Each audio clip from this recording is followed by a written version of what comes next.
আমাদের ছোট দুর্গা ঠাকুরের ফাইনালি দেখো হাতগুলো তৈরি হয়ে গেল। কি করে তৈরি করলাম সবগুলো দেখাচ্ছি তোমাদের। তো আমাদের ঠাকুরের ভেতরে যেহেতু কোনো কাঠামো নেই, তার জন্য এই হাতগুলোর ভেতরে কিছু একটু সাপোর্ট দিতে হবে। তার জন্য একটা চিকন তার নিয়ে সেই তারগুলো সমানভাবে কেটে নিলাম।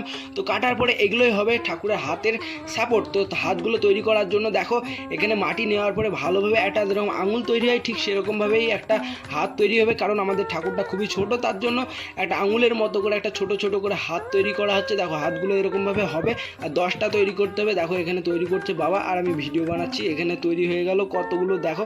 তারপর এই ঠাকুরের হাত তৈরি করার জন্য এই দেখো দেখো হালকা করে ভাঁজ করে নিল। ভাঁজ করার পরে যেরকম একটা ছোট্ট ঠাকুরের হাত তৈরি হবে সেরকম তৈরি করছে। একদিকে বেঁকানো হালকা করে।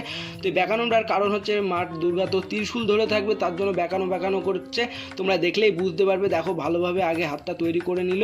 কে কে হাত তৈরি করতে পারে বা ঠাকুর তৈরি করতে পারো সেগুলো কমেন্টে জানিয়ে দাও।